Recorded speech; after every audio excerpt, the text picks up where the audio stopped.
Good morning everybody, welcome back to the channel and welcome back to another special video of Premier League predictions for the 25-26 season. Yes, we have reached that point again in the year where the new season is almost upon us. Call off the search! And I'm going to offer my words of wisdom, or lunacy, some may see, and give my predictions of what's actually going to happen this season, or what I think is going to happen this season, not actually going to happen. So, obviously, a little recap from the video I did last year. Yeah, I kind of predicted that West Ham may finish in the Champions League. So take that, or these predictions, with a little bit of pinch of salt, because I was way off on that one. I wasn't too far off on some of the other predictions, but literally, I couldn't predict what was going to happen to Man United or Spurs or West Ham, because I thought West Ham had an amazing transfer window last season, and they just went completely and utterly fluffed it. But how I'm going to structure this is I'm going to give you my top 7, obviously with the European qualification spots, the 4 Champions Leagues, the 2 Europa Leagues, and the 1 Conference League spot that we have every single year.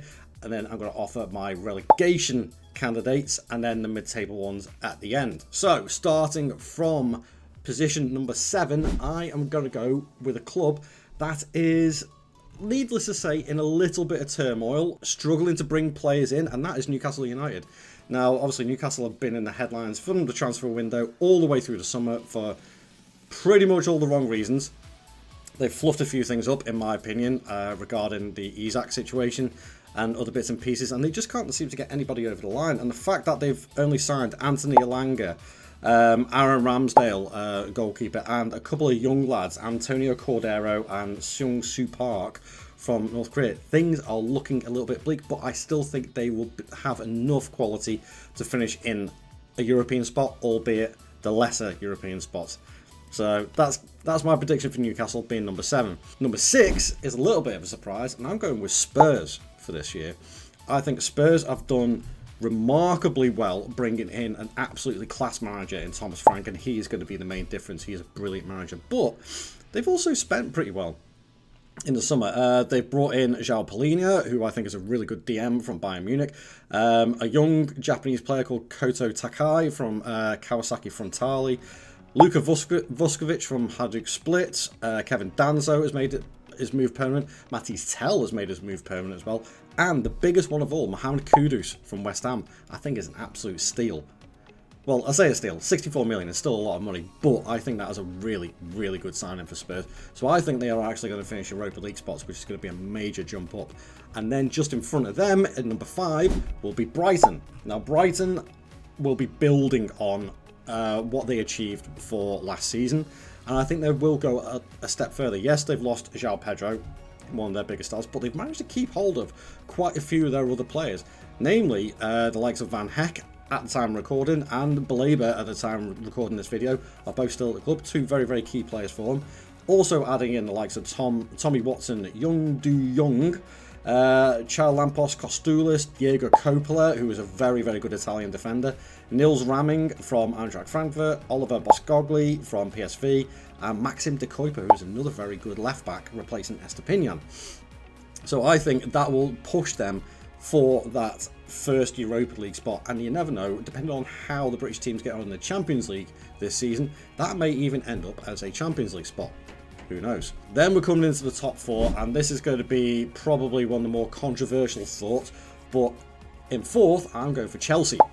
Chelsea, for me, I think are a team last season that were a lot in flux. They had an absolutely massive influx of players coming in. Their squad was huge, and even still now, their squad is huge. They've managed to shift a few players out, like Ugo Chukwu has gone to Burnley, Dewsbury Hall has gone to Everton, but as they move those players out, they're bringing in a ton load of players in. Dario Usego, Liam Delap, Mamadou Sarr, João Pedro, Jamie Gittins, Esteval, Jarrell Hatto, Mike Penders, Kendry Payas, a few other youngsters coming in.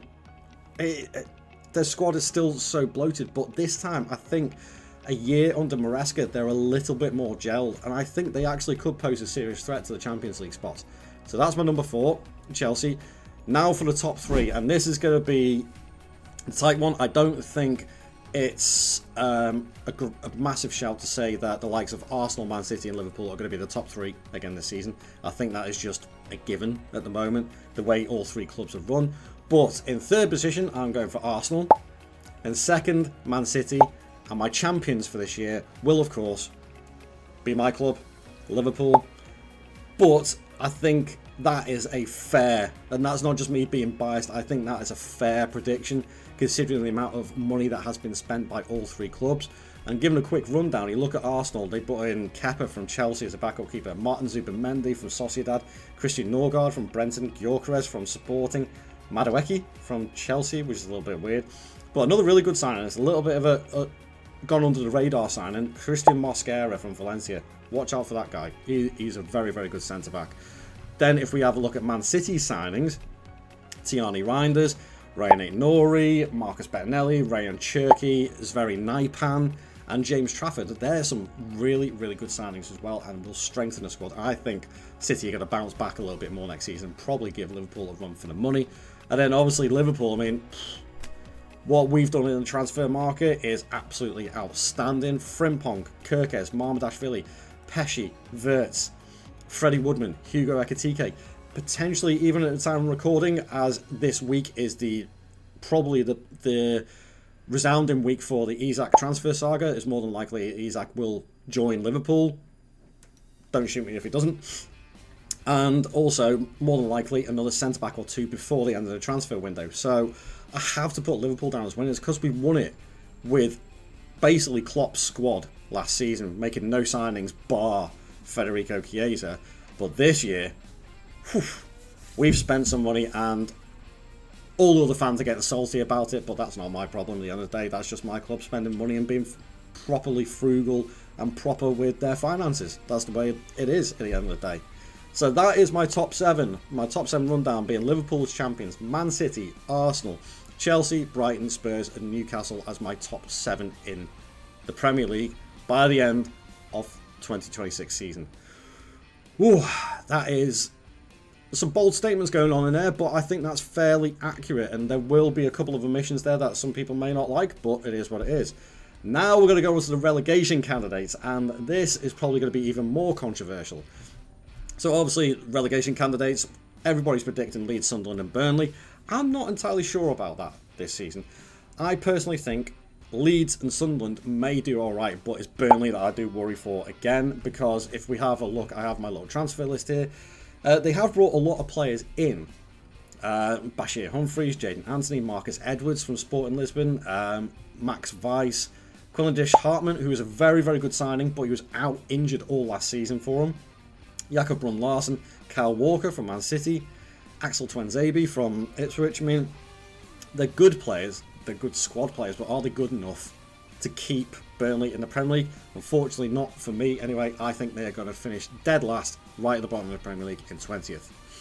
My next prediction for who's going to finish in the relegation zone is Wolverhampton Wanderers. And I think that goes without saying. Wolves haven't spent any money during the transfer window, besides making Jorgen Strand Larsen's loan move permanent and bringing in Fer Lopez from Celta Vigo as well. That is it. No prices on him, hardly any money spent. They've still got a reasonable sized squad, and obviously they did lose Mateus Cunha to Man United for 60 odd million. But if I was the Wolves fans, I'd be asking, well, where's that money going? Where was that 60 odd million that they got for Cunha gone? And I do worry that Wolves struggled last season. They managed to pick it up once they got their new manager in, but I feel for them. I do fear that they are going to end up finishing 19th, which is where I've got them. But on top of that, and probably even more shockingly, and this isn't because I'm just a Liverpool fan, I'm just looking at the bigger picture here as well. In 18th, I've got Everton to go down.